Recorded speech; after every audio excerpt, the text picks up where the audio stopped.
देखिए, संविधान पूरी तरह से ये लोग बदलना चाहते हैं और इनके सेक्रेटरी, चीफ सेक्रेटरीज ने ये बयान दिए हुए, कई सारे मुख्यमंत्री ने ये बयान दिए हुए। आप लोगों को पता होगा, chief minister of Haryana Manohar Lal Khattar, इन्होंने भी ये बयान दिया है कि संविधान बदलना चाहिए।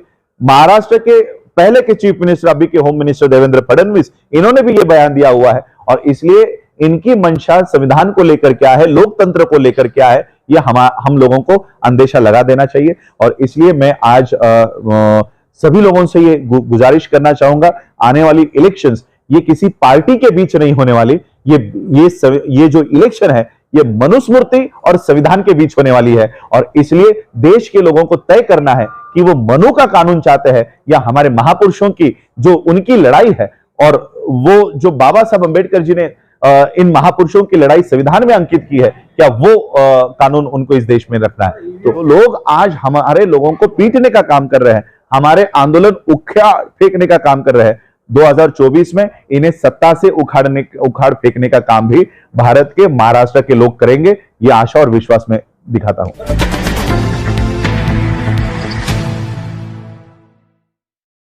मराठा ऐक्य परिषदेसाठी आजचा कार्यक्रम नियोजित होता आणि त्या कार्यक्रमासाठी अध्यक्षस्थान मला या ठिकाणी देण्यात आलं होतं। परंतु 2 दिवसापूर्वी जो अमानुषपणे अंबड तालुक्यामध्ये मराठा बांधव जो संविधानिक पद्धतीने त्यांच्या अधिकाराची मागणी करण्यासाठी जे काही उपोषण त्यांचं सुरू होतं, त्यांच्यावर अमानुषपणे मारहाण करण्यात आली, त्यांचं आंदोलन चिरडून टाकण्याचा प्रयत्न करण्यात आला।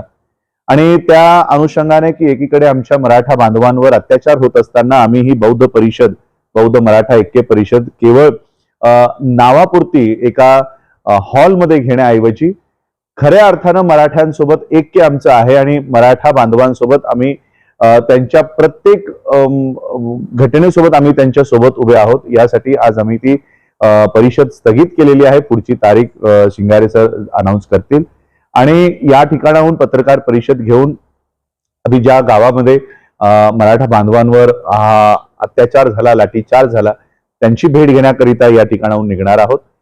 आणि ज्या त्यांच्या रास्त मागण्या आहेत मराठा बांधवांचे, मग ते आरक्षणासंबंधी असो, आंबेडकरी चळवळीचा सरांनी सांगितलं की काय त्याचा रोल असणार आहे तो जाहीर करावा। मी म्हणतो आंबेडकरी चळवळीचा काय याच्यामध्ये रोल आहे हे जाणून घेण्याऐवजी बाबासाहेब आंबेडकरांचा काय याच्यामध्ये रोल आहे आणि बाबासाहेब आंबेडकरांचं काय मराठा आरक्षणासंबंधी म्हणणं आहे, हे भारतातल्या आणि महाराष्ट्रातल्या प्रत्येक व्यक्तीला जाणून घेणं महत्वाचं आहे। बाबासाहेब आंबेडकरांनी त्या काळात मराठा आरक्षणासाठी समर्थन दाखवलेलं आहे की मराठ्यांनाही आरक्षण मिळालं पाहिजे। त्यामुळे कोणता नेता काय बोलतो हे आमच्यासाठी शून्य आहे, कोणता नेता त्याच्या मनात काय आहे हे आमच्यासाठी शून्य आहे। बाबासाहेब आंबेडकरांची भूमिका आहे की मराठा यांना आरक्षण येणाऱ्या काळामध्ये त्यांची अशा पद्धतीने परिस्थिती होईल, त्यांच्या ज्या जमिनी 100 एकर जमिनी आहेत त्या हळूहळू नष्ट होतील, कमी होतील आणि म्हणून त्यांनाही आरक्षणाच्या कॅटेगरीमध्ये त्यांनाही बसवण्यात यावं, ही बाबासाहेब आंबेडकरांची भूमिका आहे। आणि जी भूमिका बाबासाहेब आंबेडकरांची आहे तीच भूमिका आमची देखील आहे। आणि म्हणून कारण आम्ही आरक्षणाचे जरी आम्ही व्यक्तिगत आरक्षण घेतलं नसलं तरी आम्ही आरक्षणाचे लाभार्थी आहोत, आरक्षणाचे सपोर्टिव्ह आहोत आणि म्हणून जो समुदाय आरक्षणासाठी लढतोय त्याच्या लढ्याला आमचा 100% पाठिंबा असेल। त्यानंतर मी अजून एक या महाराष्ट्रातल्या मराठा बांधव महाराष्ट्र मी काल आम्ही बोलताना सांगितलं की या 2 समुदायांचं या ठिकाणी वास्तव्य असल्याचं हा द्योतक आहे महाराष्ट्र। महान आणि राष्ट्र असं त्याचं फोड नाही आहे। महार आणि रठ्ठ हे 2 समाज या ठिकाणी या वास्तव्यास होते आणि या 2 समुदायांचा हा महाराष्ट्र आहे, ज्याच्यामध्ये मराठा आणि महार ही 2 कम्युनिटीज, लढाऊ कम्युनिटीज या राज्यातली ही प्रमुख लोक आहेत। अशा राज्यामध्ये मराठा जिथे बहुसंख्याक आहे, अशा राज्यांमध्ये जर मराठ्यांवर अशा पद्धतीचं अमानुषपणे मारहाण होत असेल तर विचार करा की हा महाराष्ट्र किंवा हा देश कोणत्या दिशेने घेऊन चाललेले आहेत। या देशाचं संविधान मराठ्यांच्या समर्थनात आहे, या देशाचं संविधान बौद्धांच्या समर्थनात आहे, या देशाचं संविधान मुसलमानांच्याही समर्थनात आहे। पण या देशाचं संविधान ज्यांच्या हातात आहे ती मात्र मराठ्यांच्या, बौद्धांच्या, मुसलमानांच्या समर्थनात नाहीत. आणि म्हणून माझी ही मागणी असेल की ज्या लोकांनी हे संविधानिक आंदोलन उधळून लावायचा प्रयत्न केला, हे संविधानिक आंदोलन विस्कळीत करायचा प्रयत्न केला, उचलबांगडी ज्यांनी याची केली, त्यांचं येणाऱ्या काळामध्ये म्हणजे केवळ आता उद्या परवा बंदची हाक देण्यात येत आहे, परंतु खऱ्या अर्थानं ज्यावेळेस यांची उचलबांगडी करायची वेळ येईल त्यावेळेस या महाराष्ट्रातल्या लोकांनी माघार घेऊ नये आणि ज्यांनी आज या आंदोलनाला चिरडून टाकायचा प्रयत्न केलेला आहे त्यांना येणाऱ्या इलेक्शन्समध्ये त्यांची जागा या महाराष्ट्रातल्या लोकांनी दाखवून दिली पाहिजे. या देशामध्ये किंवा या महाराष्ट्रामध्ये हुकुमशाहीचा जन्म होत नाहीये. या देशात पेशवाई पुन्हा डोकं वर काढते, हे याचं द्योतक आहे. आणि म्हणून आम्हाला या पेशव्यांना रोखण्याची आज अत्यंत गरज आहे. मग तो मराठा समुदाय असो, बौद्ध समुदाय असो, आम्हाला एकत्रित येऊन या देशावर, या महाराष्ट्रावर जे संकट येऊ पाहत आहे ते आम्हाला उधळून लावायची हिंमत आता प्रत्येकाला दाखवली पाहिजे. आणि खऱ्या अर्थानं आज मी भले आमची ती कॉन्फरन्स स्थगित झाली असेल, पण खऱ्या अर्थानं आज मराठा आणि बौद्ध ऐक्य आज आम्हाला रस्त्यावर बघायला मिळेल. आणि खऱ्या अर्थानं आज आम्ही मराठा बांधवांसोबत ज्या बाबासाहेब आंबेडकरांनी जय शिवराय आणि जय भवानी ही घोषणा महाडच्या चौदार तळ्याचं आंदोलन झाल्यानंतर दिली, आज त्या पुन्हा आमच्या बांधवांपर्यंत जाण्याची बौद्धांना अत्यंत गरज आहे. आणि अशा वेळेस बौद्धांनी या महाराष्ट्रातल्या, देशातल्या बहुजनांनी या मराठा बांधवांसोबत खंबीरपणे उभं राहण्याची अत्यंत गरज आहे. पण दुसरीकडे जर बघितलं तर खोट्या अॅट्रॉसिटीच्या विरोधात पैशासारख्या शहरामध्ये मोठा सुद्धा निघाला मराठा समाजाने केल्या म्हणून नाही, अॅट्रॉसिटी ऍक्ट जो आहे याच्यामध्ये प्रोव्हिजन्स आहेत सेपरेट कोर्टची, त्याच्यासाठी पूर्ण यंत्रणा आहे. त्या केसेस खऱ्या आहेत, खोट्या आहेत याची पडताळणी होऊन मग त्या केसेस चालल्या पाहिजे. खोट्या केसेसला आम्ही कधीही समर्थन देणार नाही. आणि या खोट्या केसेस मोस्टली पॉलिटिकल इंटेन्शनचे असतात. अर्ध्या ज्या केसेस आहेत त्या तर पोलीस स्टेशन पर्यंत खऱ्या अर्थानं पोहोचतही नाही. आणि म्हणून अॅट्रॉसिटी ऍक्ट मध्ये सेपरेट कोर्टची त्याच्यामध्ये प्रोव्हिजन आहे. जर अशा पद्धतीचे सेपरेट कोर्ट्स असतील जे फक्त अॅट्रॉसिटीजचेच केसेस चालवतील तर अशा पद्धतीच्या केसेसला आळा बसेल. काल परवाची घटना आहे, हरेगावला गौरव देशमुख त्यांना उलटत आणलं फक्त चोरीचा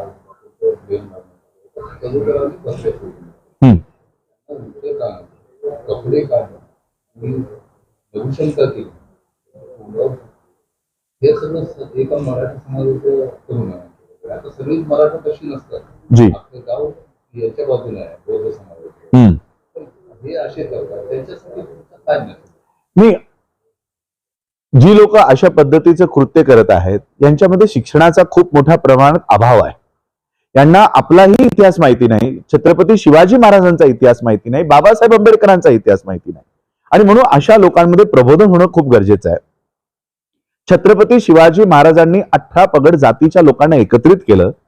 त्यात महार समुदायाची लोक होती, अनेक जातीची लोक त्याच्यात होती. आणि या सगळ्यांना छत्रपती शिवाजी महाराजांनी एक नाव दिलं, मावळा. ही आयडेंटिटी त्यांनी दिली. सगळ्या जातींचं नाव खारिज करून मावळा ही आयडेंटिटी त्यांनी निर्माण केली. आणि म्हणून जे खऱ्या अर्थानं छत्रपती शिवाजी महाराजांचे फॉलोअर्स आहेत, बाबासाहेब आंबेडकरांचे फॉलोअर्स आहेत, त्यांच्याकडून कधीही असल्या प्रकारचे कृत्य महाराष्ट्रात, देशात कधीही घडणार नाहीत. जी लोक जातीच्या नजरेतून एकमेकांना बघतायत. आणि म्हणून बाबासाहेब आंबेडकरांनी बौद्ध धम्म हा स्वीकारला की आम्हाला जातीतनं बाहेर पडायचंय, आम्हाला जातीतनं बाहेर पडायचंय, जेणेकरून आम्ही एकमेकांची जात बघून त्यांच्यासोबत उभं राहण्याचं टाळलो की हा माझ्या जातीचा आहे का हा परक्या जातीचा आहे. ही भावना आमच्यातनं नष्ट झाली पाहिजे. बाबासाहेब आंबेडकरांनी जाता जाता आम्हाला एक मूल मंत्र दिला या देशामध्ये की आम्ही आधी हिंदू आहोत, आम्ही आधी मुसलमान आहोत, की आम्ही आधी बौद्ध आहोत. ही भावना आमच्यात नसली पाहिजे. आम्ही या देशाचे नागरिक आहोत, प्रथम भारतीय आहोत आणि अंतिमताही भारतीय आहोत. ही भावना आमच्यामध्ये असली पाहिजे. आज या देशाचे प्रधानमंत्री करप्शन आणि अनेक हे बंद करण्यासाठी या देशाला कॅशलेस त्यांनी आधीच आपण डिमॉनिटायझेशन बघितलं आणि आता पेटीएम आलेत, पे फोन आलेत, सगळं आपण डिजिटल मनी झालेलं आहे. तरी करप्शन आणि या अत्याचार अन्यायावर अजूनही काही फरक झालेला नाही, ते कमी झालेलं नाही.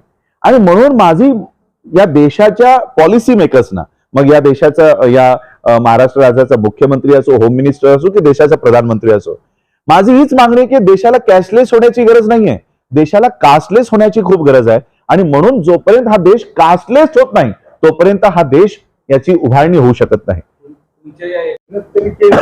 हो. आणि दुसरीकडे आपण म्हणजे आरक्षणासाठी मराठा समाज आक्रमक झाला. जी. आपण बघितलं तर बार्टीच्या किंवा सारथीच्या ज्या जागा आहेत जी. त्या खूप कमी करण्यात आल्या आरक्षित. हो. तर मग म्हणजे नेमका आरक्षणाचा फायदा कितपत होईल आपल्याला? बघा, आरक्षण संविधानिक अधिकार संविधानामध्ये असल्यामुळे ते आरक्षणाचा तो आर्टिकल 340 रद्द करू शकत नाही. सरकार संविधानाच्या एकदम विरोधात चालते. त्यासाठीच म्हणतोय, जर खऱ्या अर्थानं आरक्षण हवं असेल तर जे आरक्षणाचे समर्थक असलेलं सरकार आहे अशा लोकांना नियुक्त करणं या देशातल्या लोकांचं काम असलं पाहिजे, जी लोक आरक्षण विरोधी आहेत. म्हणजे एकीकडे आरक्षित सीटा तेवढ्याच ठेवायच्या, मात्र त्या भरायच्या नाहीत. मागच्या जवळपास 7 वर्षापासून महाराष्ट्र स्टेट गव्हर्नमेंटचा बॅकलॉगच भरण्यात आलेला नाही. म्हणजे सीटा वॅकंट पडलेल्या आहेत. नवीन नोकऱ्या मागायची गरज नाही. ज्या ऑलरेडी बॅकलॉग आहे तो जरी भरला तरी बहुजनांच्या मुलांना नोकऱ्या मिळू शकतात, एवढ्या नोकऱ्या प्रलंबित आहेत. म्हणजे एकीकडे आरक्षणाला हात लावायचा नाही पण त्या भरायच्याच नाही, अशा पद्धतीचं कामकाज आत्ताचं हे सरकार पूर्ण देशभरात, नॉट ओनली महाराष्ट्र, पूर्ण देशभरात सुरू आहे. म्हणून येणाऱ्या 2024 मध्ये ही जी लोक आरक्षण विरोधी आहेत या अशा लोकांना, आणि माझं असं म्हणणं आहे, एकीकडे तुम्ही आरक्षित जागांना विरोध करता, आरक्षणाला विरोध करता आणि तुमचे उमेदवार आरक्षित सीटावर निवडूनही येत आहेत. मग बीजेपी सारख्या पार्टीने आरक्षित सीटांवर एकही उमेदवार उभा करू नये. जर त्यांना आरक्षणाचा एवढाच तिटकारा आहे तर एकही आरक्षित सीटवर बीजेपीने आपला उमेदवार देऊ नये. आणि खऱ्या अर्थानं आरक्षण जर आम्हाला हवं असेल तर केंद्रामध्ये आणि राज्यामध्ये बहुजनांच्या समर्थनातले लोक आम्हाला पाठवणं गरजेचं आहे. म्हणून मी म्हणालो की या देशातलं संविधान मराठ्यांच्या बाजूचं आहे. ज्यांच्या हातात संविधान आहे ते मराठ्यांच्या बाजूचे नाही. म्हणून जे मराठ्यांच्या बहुजनांच्या बाजूचे लोक आहेत अशा लोकांना विधानसभेमध्ये आणि लोकसभेमध्ये पाठवणं या देशातल्या आणि राज्यातल्या लोकांचं काम आहे.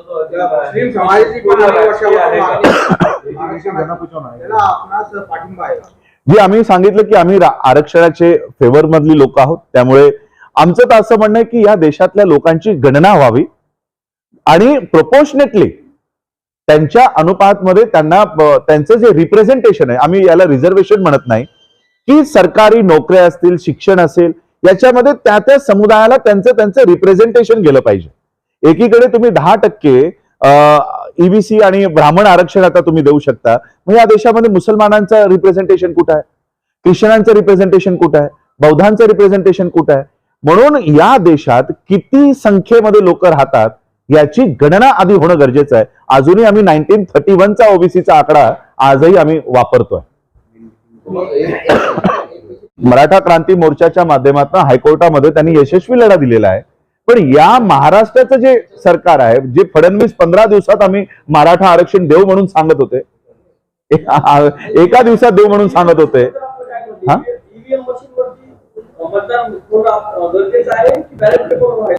बघा, जितकेही प्रगत देश आहेत हे कोणीही प्रगत देश ईव्हीएम मशीनचा वापर करत नाही. आपण नुकतंच डोनाल्ड ट्रम्प ज्या इलेक्शन मध्ये हरले त्यांचं इलेक्शन आपण डोळ्याने बघितलंय. एवढा मोठा देश असूनही ते कागदावर इलेक्शन, त्यांची मतमोजणी 5-5, 1-1, 2-2 आठवडे चाललेली आपण बघितली. आम्हाला लवकर रिझल्ट हवा की प्रॉपर रिझल्ट हवा? आम्हाला प्रॉपर रिझल्ट हवा. म्हणून आम्ही काय करतोय, ईव्हीएमचा वापर करतोय. आणि माझ्याकडे पुरावे आहेत की ज्या दिवशी इलेक्शन्स आपण वोट टाकायला जातो, कलेक्टर एक लेटर संध्याकाळी 6 वाजता जाहीर करतो की माझ्या कॉन्स्टिट्युन्सीमध्ये सर्टन पर्सेंटेज वोटिंग झालेली आहे. माझ्याकडे एक लेटर आहे की त्याच्यामध्ये कलेक्टरने नमूद केलंय की माझ्या कॉन्स्टिट्युन्सीमध्ये 52% वोटिंग झालेली आहे आणि त्या कॉन्स्टिट्युन्सीचे टोटल वोटर्स 14 लाख आहेत. आणि ज्या दिवशी काउंटिंग झाली त्याही दिवसाचे आपल्याकडे रिझल्ट असतात 52% आणि इथे जवळपास 72% रिझल्ट आलेला आहे. म्हणजे हे दोन्ही कागद सरकारचेच आहेत, महाराष्ट्र शासनाचे आहेत. औरंगाबाद हायकोर्टामध्ये माझी ही पिटिशन ईव्हीएम मशीनच्या बद्दल आहे, अजून त्याच्यावर एकही तारीख पडलेली नाही.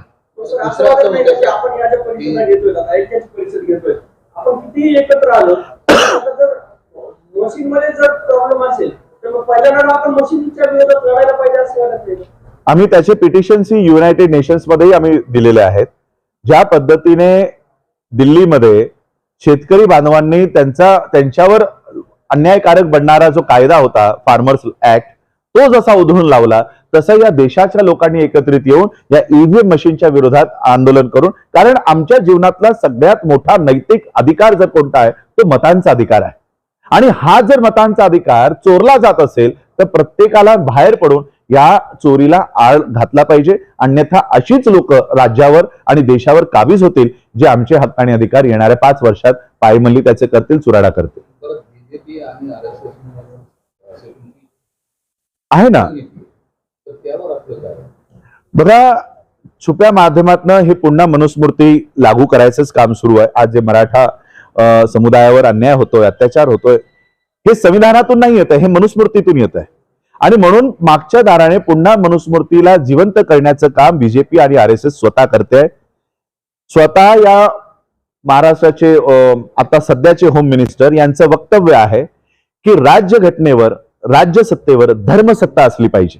हे त्या काळात असलेले हे महाराष्ट्राचे मुख्यमंत्री होते देवेंद्र फडणवीस, त्यांचं हे ऑफिशियल स्टेटमेंट आहे की राजसत्तेवर धर्मसत्ता असली पाहिजे, म्हणजे संविधानावर मनुस्मृती असली पाहिजे. अशा पद्धतीचे यांचे हे जे मनसुबे आहेत ते आता आम्हाला रस्त्यावर उतरताना दिसत आहे.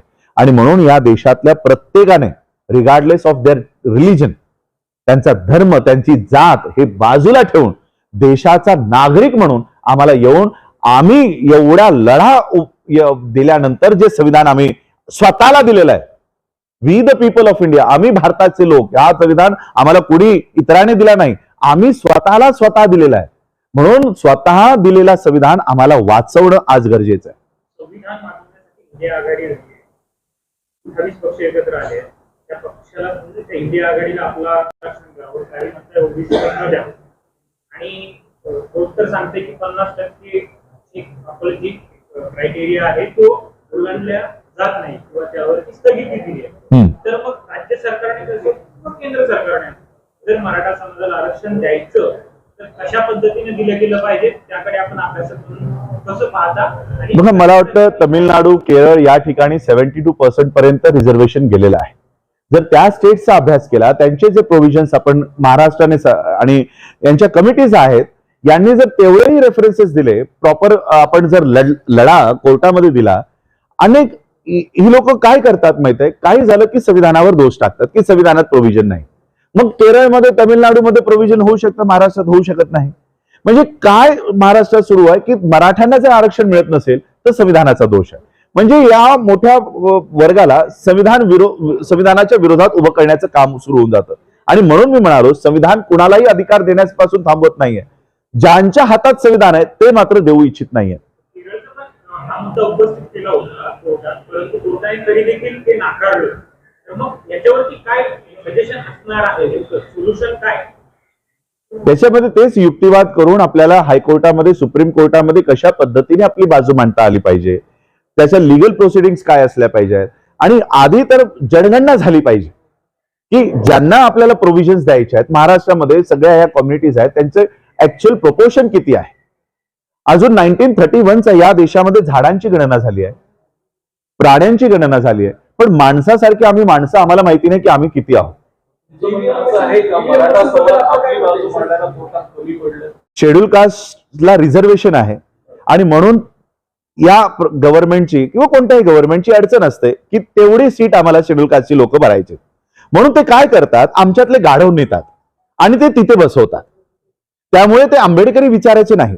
बाबासाहेब आंबेडकर त्यांच्या भाषणामध्ये या शेड्यूल कास्टच्या रिझर्व्ह सीट्सवर निवडून आलेल्या प्रतिनिधींना म्हणायचे की दिस आर दी टूल्स आहेत, एजंट्स आहेत.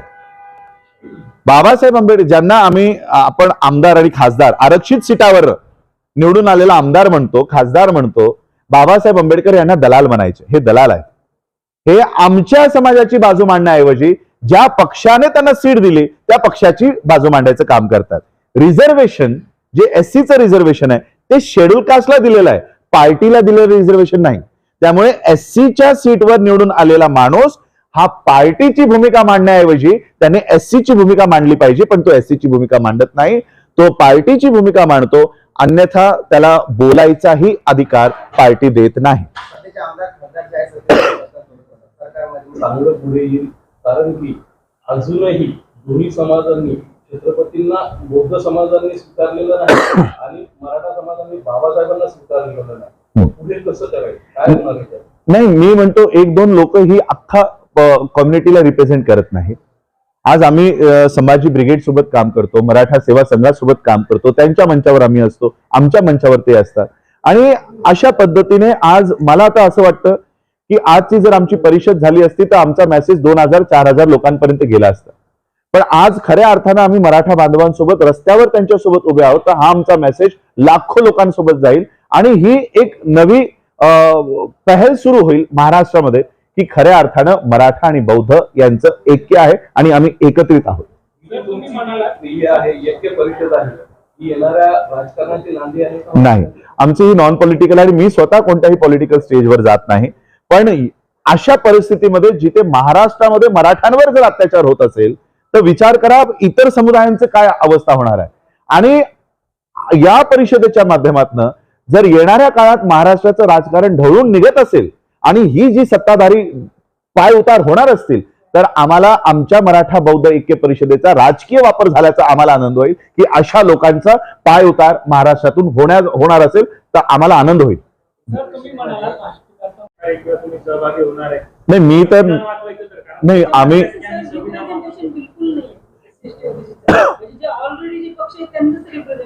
मी कसं आहे, मी पॉलिटिकल पार्टी रन नाही करत, त्यामुळे इंडिया आणि त्यांचं काय चाललं मी तिकडे लक्ष देत नाही. पण देशाचा नागरिक म्हणून बाबासाहेब आंबेडकरांचं एक स्पीच आहे की लोकशाही यशस्वी करण्यासाठी काय काय प्री कंडिशन्स असल्या पाहिजेत.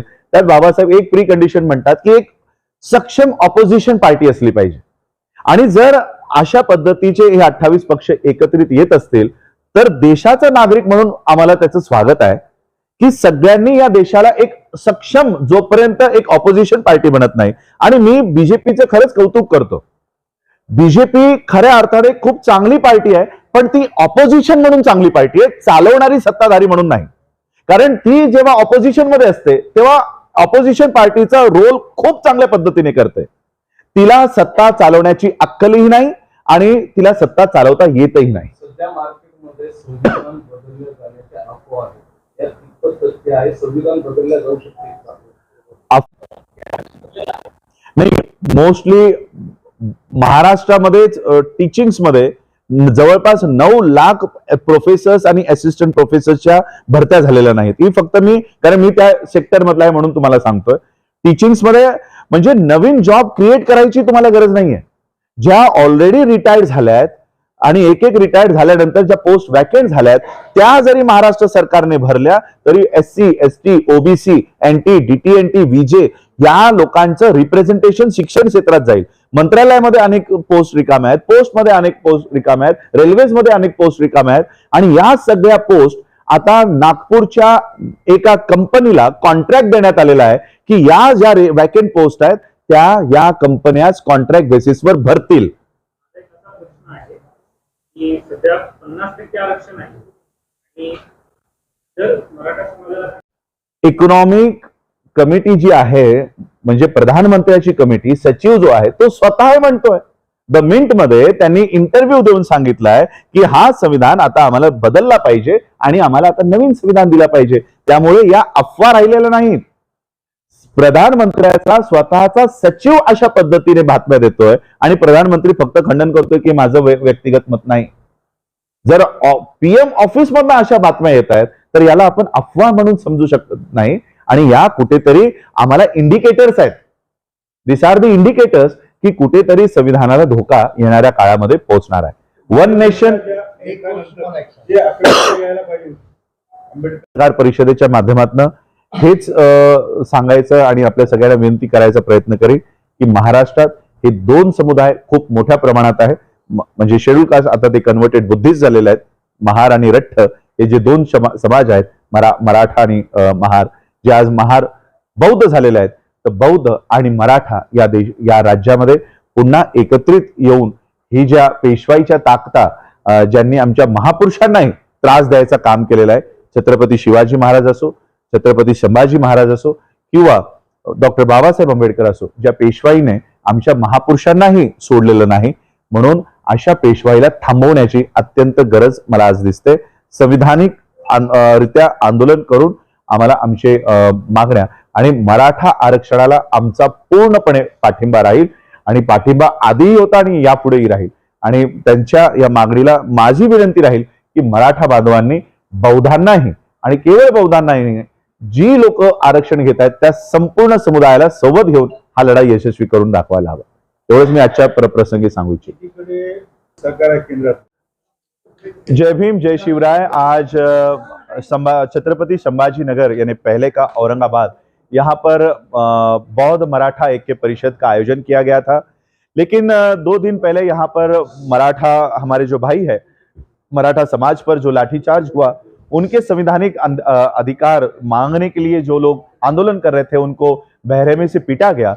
इसके निषेधार्थ हम लोगों ने बौद्ध मराठा ऐक्य परिषद स्थगित की है. आने वाली तारीख जाहिर की जाएगी और आज हम लोग हमारे जो मराठा भाई है उनके साथ एकता दिखाते हुए उनके साथ हम लोग खड़े हैं.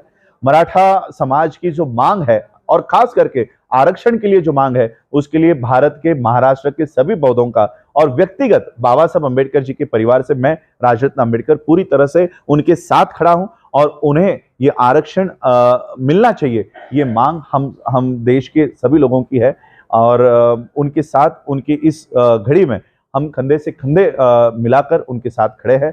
और महाराष्ट्र में इस तरह का काम अगर हो रहा है कि जहां पर मराठा समुदाय बड़े पैमाने पर रहता है, अगर महाराष्ट्र में मराठाओं की इस तरह से लाठीचार्ज उन पर हो रहा है, उनकी पिटाई हो रही है, तो हमें समझ जाना चाहिए कि आने वाले समुदाय, आने वाले समाज के साथ क्या होने वाला है. और इसलिए चाहे वो मुस्लिम हो, मराठा हो, बौद्ध हो या किसी भी जाति धर्म के लोग हो, सिख हो, क्रिश्चियन हो, हम सबको इकट्ठा होकर एकता, इस देश के नागरिक होने के नाते, भारतीय होने के नाते एक दूसरे के साथ खड़ा रहना अनिवार्य है, जरूरी है. और ये एकता हम लोग आने वाले समय में दिखाएंगे. और जो लोग आज हमारे लोगों को पीटने का काम कर रहे हैं, हमारे आंदोलन उखाड़ फेंकने का काम कर रहे हैं, 2024 में इन्हें सत्ता से उखाड़ फेंकने का काम भी भारत के महाराष्ट्र के लोग करेंगे. ये आशा और विश्वास में दिखाता हूं. संविधान के संदर्भ में आपने कहा है, क्या मतलब है?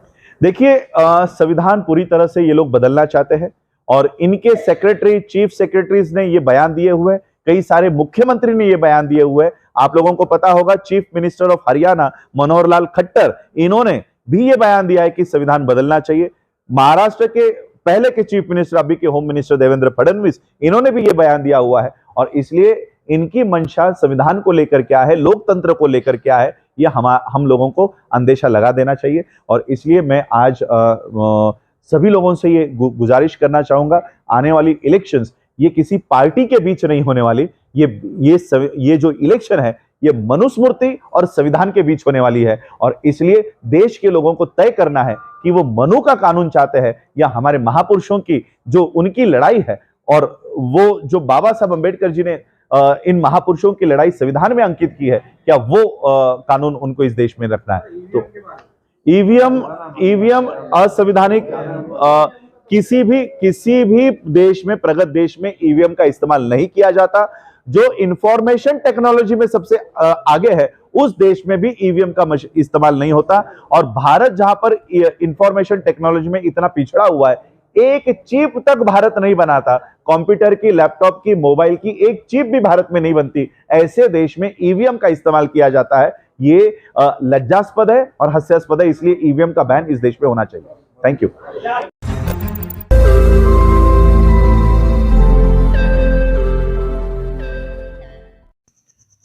रोज नई खबरों को देखने के लिए हमारे औरंगाबाद समाचार चैनल को सब्सक्राइब कीजिए और नोटिफिकेशन पाने के लिए हमारे बेल आइकन को दबाइए ताकि हर खबर की नोटिफिकेशन आपको मिलती रहे.